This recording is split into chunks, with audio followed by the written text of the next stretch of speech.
Plotin, traité sur la liberté et la volonté de l'un, Énéade 6, 8, 39. Question de la liberté pour l'un de se produire lui-même. Originalité du premier contre le caractère accidentel de l'un. Question radicale de la métaphysique, l'existence et la nature de la liberté divine. L'un, plotinien, est d'abord l'interprétation du Parménide de Platon. Chaque prédicat est assorti d'une clause de restriction destinée à marquer les limites du discours sur les entités supérieures, et notamment sur l'un. La dialectique qui caractérise la construction du discours platonicien et aristotélicien n'est plus chez Plotin la méthode fondamentale de formation des concepts et des propositions. Difficulté de prédiquer donnant à chaque expression un caractère approximatif. La dialectique appartient au genre de l'être et plus on s'élève dans la considération des hypostases de l'âme et de l'intellect, plus on doit se rendre à l'évidence que l'énoncé de la différence doit être abandonné jusqu'à l'abandon du langage lui-même, téléologie du silence. Affirmation théologique portant le ferment d'une interprétation anthropomorphe et subjective de celui qui est au-delà de l'être et de l'intellect. Du Timée de Platon, Plotin tire une conception du monde et de l'être qui pose l'ontologie dans le langage de l'organisme et de la pensée. Du sophiste provient l'ontologie pure, le langage abstrait de l'être. La richesse de la métaphysique plotinienne est d'avoir accepté cette sédimentation. La prédication de la volonté et de la liberté de l'un appartient à la mouvance du Timée. La transcendance de l'un est abstraite. L'expérience humaine n'est qu'une forme contingente de l'être et elle ne possède qu'un privilège qui est de fournir le langage de la métaphysique. La pensée de soi n'est pas un concept qui satisfait l'expression de la théologie. Seul le bien qui dépasse les prédicats noétiques par une ouverture sur l'amour et la liberté peut rendre possible un discours sur l'un. Le bien est ce qui se veut lui-même. Il ne peut être saisi que dans le langage du désir et de l'amour et il échappe aux seules considérations noétiques. La psychologie aristotélicienne de la volonté se trouve assujettie à la métaphysique du bien. L'un plotinien ne peut être identifié au Dieu créateur et à la première personne de la Trinité chrétienne, constituée en sujet dans une pensée qui intègre naturellement la volonté. La proposition de la volonté divine comme volonté de soi apparaît comme une proposition originaire chez Plotin, volontarisme de Marius Victorinus et de saint Augustin. Plotin rejette toute conception technomorphe de la production de l'être ou de la création, à exclusion du concept de volonté susceptible de contribuer à une doctrine de la providence. C'est l'action humaine qui, transposée, pourra contribuer à faire comprendre la nature de la volonté de l'un. Une métaphysique de la volonté s'identifie à une métaphysique du bien. Paul Ricoeur attribue à saint Augustin la formation d'un concept destiné, dans le cadre d'une doctrine du péché originel, à réfuter la théorie gnostique du mal. Intellectualisme platonicien qui équivaut à définir la volonté par la tendance au bien et ultimement à l'un, atteint comme bien dans la contemplation.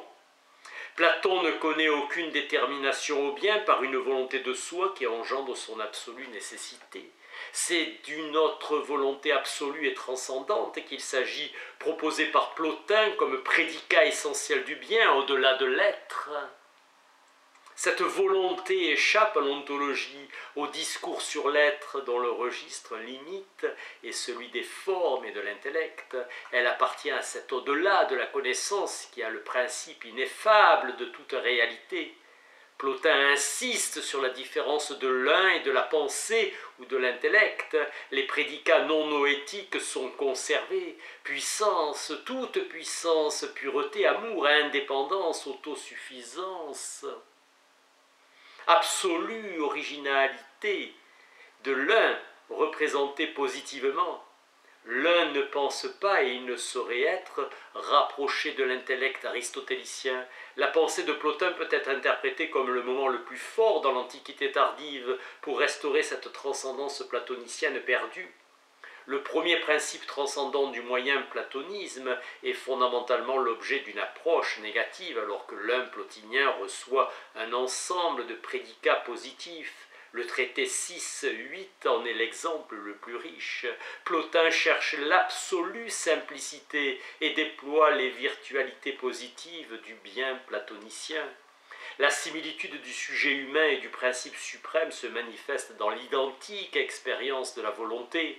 Le prédicat du bien est un attribut absolu qui fait de l'un le bien par excellence.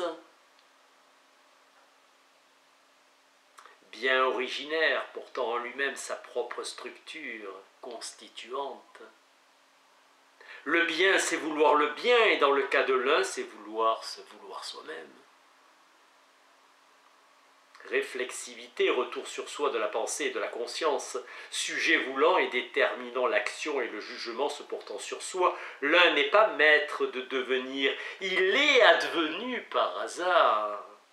Radicalité de l'advenir accidentel, force de la nécessité et de l'acte. Chez Platon, comme chez Aristote, la volonté est demeurée une espèce du désir. Ce n'est pas ce concept de volonté que Plotin reprend pour l'appliquer à l'un, mais une volonté du bien définie comme puissance, liberté, maîtrise, acte. Concept de puissance, de l'autodétermination, le mouvement et le genre de l'action, la force et la puissance du bien atteint dans la contemplation de l'intellect et de l'un. L'un se veut éternellement de manière non accidentelle. Sa nécessité est ce qui fait de lui le bien. L'un est placé au-delà de la conscience, au-delà de la réflexion. La volonté de l'un constitue le paradigme de la volonté du bien où réside la finalité de toute expérience éthique. La transcendance de l'un est objective, incommensurable. L'un volonté est un effort pour évincer le hasard de la théologie. La volonté par laquelle nous tendons au bien se trouve fondée sur la nécessité même de l'intelligible et de l'un, jusqu'à fusionner avec la volonté de l'un. L'un transcende tout discours constitue une transgression de la finalité ultime de la contemplation et de l'union. La volonté repose sur l'abîme de l'inexprimabilité de l'un. Le bien est objet d'aspiration, de désir de tout être qui ne peut se satisfaire soi-même. Seul le bien est au-delà du désir et il n'existe que dans un langage construit à partir de notre désir de lui. Dépendance de tous les êtres, seul l'un est vraiment indépendant. Transcendance de ce qui se fonde soi-même, de ce qui s'affirme soi-même et n'existe qu'à partir de soi. La dialectique abandonne le langage même qui la soutient. La dialectique se résorbe dans la finalité ultime de la métaphysique, au-delà de la compréhension et du langage. Cela s'entend dans la convocation à l'union. Volonté du bien, acte simple et purifié, Plotin propose une audacieuse méditation sur l'un, principe de l'enchaînement, selon une logique du supplément. Encore et encore. De prédicat, de l'enchaînement selon une logique positif et d'image religieuse. C'est les prédicats positifs et d'image religieuse. La volonté est requise par Plotin pour déployer cet acte de l'un, pour en faire saisir le caractère absolu comme cause de soi. Exaltation positive à proportion du mépris de l'action contingente. L'un séparé de tout, absolu transcendant, la volonté de l'un exprime comment l'un est cause de soi. L'un est puissance de toute chose et donc tout être a en un sens. Et l'un est pour chacun dans le désir du bien la source de toute liberté. C'est en remontant vers lui que tout être inférieur s'accomplit. L'un se veut lui-même et tous les êtres le veulent par lui. Toute volonté est invitée à se dépasser dans une nécessité spirituelle qui est ouverture à la générosité diffusive du bien, ouverture à l'infini de l'amour. L'un n'est ni être ni le tout, mais sa toute-puissance fait de lui la puissance de toute chose. L'impossibilité de prédiquer l'être de l'un constitue la proposition cardinale de la métaphysique. L'un est toute-puissance, souveraineté, royauté, il est lumière et centre rayonnant, paternité. L'audace de ce traité est de prendre le risque d'importer la volonté pour penser la nécessité. Plotin évoque pour la première fois par la pensée chrétienne d'une extension, de l'extension de la création, d'une contingence sur l'un. Il convertit son regard vers l'origine jaillissante et éblouissante du bien, autodétermination de la volonté, puis de la raison, libre détermination qui caractérise les dieux. L'esclave n'est pas maître d'aller au bien, mais sous l'effet d'une puissance supérieure se détourne de son bien propre. Être et agir sont identiques. L'autodétermination ne réside pas dans l'action, mais dans un intellect qui se tient en repos hors des actions. La libre détermination est attribuée à l'activité intérieure, à l'intellection et à la contemplation de la vertu elle-même. Ce que veut la volonté et ce qu'elle accomplit sans obstacle, voilà ce qui est au premier titre, qui dépend de nous.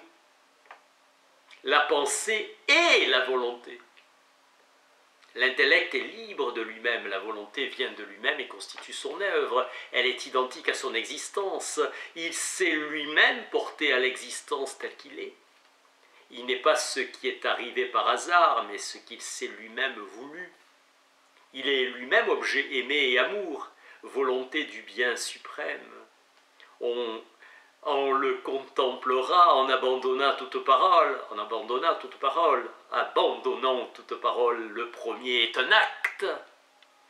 Il n'a en rien besoin d'aucune chose pour être lui-même.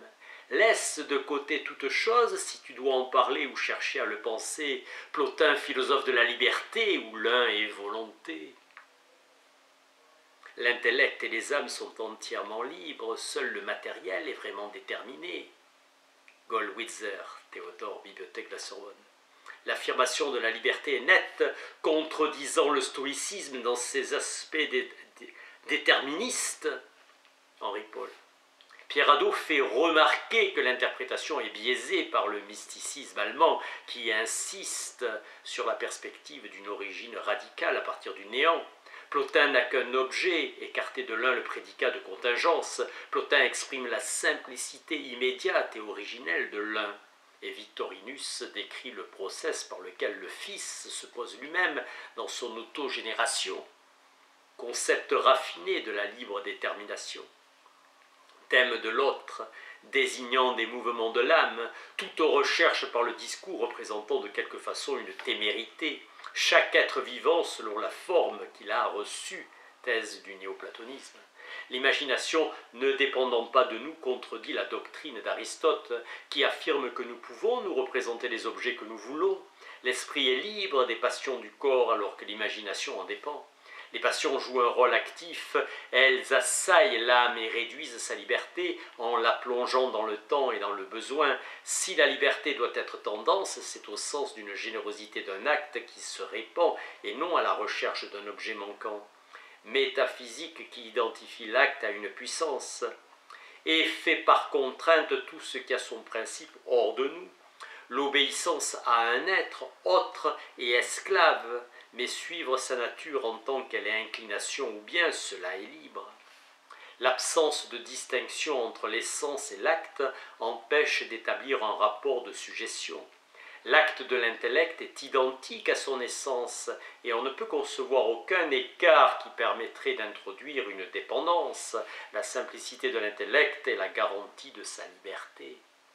Plotin annonce que l'effort d'expression du langage à propos de l'intelligible sera toujours porté à sa limite pour être ensuite révoqué. L'âme fixée dans l'intellect, la vertu se manifeste comme un second intellect, bonheur de la contemplation bien distinct des actions selon la vertu qu'exige la vie en société. La volonté est antérieure aux actions. L'exercice de la vertu place la liberté dans la raison et la volonté. L'ascèse et la discipline ne sont qu'un premier stade qu'il faut dépasser pour atteindre la liberté de l'intellect. Tout regard vers le bien est un regard sur soi, et inversement, tout regard en soi est en direction du bien. L'intellect vit selon la volonté, et cette volonté est pensée. Il existe une volonté inférieure, une volonté de tendance, qui peut se dépasser en une volonté supérieure, satisfaite dans la libre possession du bien par la pensée. Ou bien l'un a une cause et une raison, alors il n'est pas principe, ou bien il n'en a pas, alors il est ce qu'il est par hasard. Si tous les prédicats positifs doivent être niés de lui, a fortiori le langage de l'accident et du hasard. Son être, c'est son acte. Il est au-delà de la substance réelle de l'être réel de l'intellect. Effort de Plotin dans son traité pour penser l'éternité comme le prédicat de la nature intelligible. Si on peut démontrer que l'advenir accidentel ne convient pas à l'intellect, on aura montré qu'a fortiori il ne convient pas à l'un. Si l'un est roi, c'est non pas au sens où sa volonté serait la règle de la volonté des êtres, mais au sens d'une majesté, d'une puissance, d'une éminence insurpassable, gloire et non pouvoir, puissance et non commandement. Dans l'un, la nécessité est le fondement de la nécessité de tous les êtres qui dérivent de lui. Puisque l'un n'est aucun être, il ne peut être qu'au-delà, il est donc au-delà de l'être. Plotin exclut radicalement tout hasard de l'intellect en l'identifiant à l'être. L'un ne possède donc aucune détermination autre que celle de se vouloir dans sa puissance. Plotin demande comment on pourrait attribuer le hasard au principe qui fait précisément qu'il ne s'en trouve pas parmi les êtres. Plotin réitère l'identité métaphysique du nécessaire et du parfait. Plotin suppose qu'en reconnaissant l'existence d'une nature, l'advenir accidentel est évincé.